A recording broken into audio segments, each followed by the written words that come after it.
தளபதி விஜயோட கடைசி திரைப்படம் ஜனநாயகனா இல்ல அதுக்கப்புறம் ஒரு திரைப்படம் நடிக்க வாய்ப்புகள் இருக்கா அப்படின்ற கேள்வி ரசிகர்கள் மத்தியில ரொம்பவே பரவலா போய்கிட்டு தான் இருக்கும். அந்த வகையில மமிதா பைஜு பாத்தீங்கன்னா ரீசெண்ட் டைம்ல ஒரு பேட்டியில வந்துட்டு இதை பத்தி பேசியிருக்காங்க. அதோட இயக்கத்துல தளபதி விஜய் நடிக்கக்கூடிய கடைசி திரைப்படம்னு சொல்லப்படக்கூடிய திரைப்படம் தான் ஜனநாயகன் திரைப்படம். இந்த திரைப்படத்துல நம்ம தளபதி விஜய் கூட மமிதா பைஜுவே நடிச்சுதான் இருக்காங்க. அந்த வகையில தான் மமிதா பைஜு ஷூட்டிங் பாட்ல வச்சு கேட்டிருக்காங்க தளபதி விஜய் கிட்ட, இதுதான் உங்களோட கடைசி திரைப்படமா, இதுக்கப்புறம் திரைப்படம் நடிக்க மாட்டீங்களோ அப்படின்னு கேட்டிருக்காங்க. அதுக்கு தளபதி விஜய் என்ன சொல்லியிருக்காருன்னா, பார்க்கலாம், அரசியல் களத்துல என்ன நடக்குதுன்னு தெரிஞ்சுக்கிட்டதுக்கு அப்புறமா தான் நான் சினிமாவை தொடருவேனா இல்லையான்னு எனக்கு தெரியும்னு. கண்டிப்பா சிஎம் ஆகிட்டாரு அப்படின்னா அவர் எங்கப்பா சினிமா பக்கம் வர போறாரு அப்படின்னு தான் ரசிகர்கள் சொல்லுவாங்க.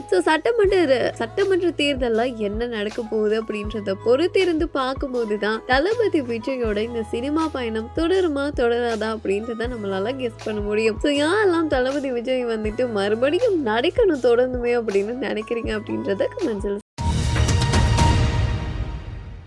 மீண்டும் ஒரு சம்பவம் செய்ய நம்ம ஆதிக்கு ரெடி ஆகிட்டு இருக்காரு. எல்லாருக்குமே தெரியும், ஆதிக்கு ரவிச்சந்திரனோட இயக்கத்துல தல அஜித் நடிப்புல வெளியான குட் பேட் அக்லி திரைப்படம் சூப்பரா வெயிட்டி ஆடிட்டு போனிச்சு. ஸோ இப்படி இருக்கும்போது அந்த வெற்றி திரைப்படத்தை தொடர்ந்து மறுபடியும் 64வது திரைப்படத்துல 2 பேருமே இணையிறாங்க. அதாவது அதே காம்போ தான், நம்ம ஆதிக்கு ரவிச்சந்திரன், அனிருத்தோட மியூசிக் அண்ட் இப்படியே ஒரே மாதிரி மைத்ரி மூவி மேக்கர்ஸ் இவங்க எல்லாரும் கூட்டணி அமைக்க போறாங்க மறுபடியும் 64வது திரைப்படத்துல. சோ இப்படி இருக்கும்போது தல அஜித் அவரோட ரேசிங்ஸ் எல்லாம் முடிச்சிட்டு வந்ததுக்கு அப்புறமா தான் ஷூட்டிங் ஆரம்பிப்பாங்க. பட் அப்டேட்ஸ் வெளியாகிட்டு இருக்கு. இவங்களை நடிக்க வைக்கலாம், அவங்கள நடிக்க வைக்கலாம்ன்ற பேச்சுவார்த்தையை ஆதிக்க ஆரம்பிச்சிருக்காங்களாம். அந்த வகையில வில்லன் ரோல் பிளே பண்றதுக்காக நம்ம மோகன்லால் பேசிக்கிட்டு இருக்காங்களாம், பேச்சுவார்த்தை நடந்துட்டு இருக்கு அப்படின்ற மாதிரியான தகவல்கள் வெளியாகி இருக்கு. எந்த அளவு உண்மை அப்படின்றது தெரியல. பட் ஆஃபிஷியலான அனௌன்ஸ்மெண்ட் நமக்கு கிடைக்கும் போது எல்லாத்தையும் கன்ஃபார்ம் பண்ணிடலாம். யாரெல்லாம் மீண்டும் ஒரு சம்பவம் பார்க்கறதுக்கு வெயிட் பண்றீங்க அப்படின்றதுக்கு மென்ஷன்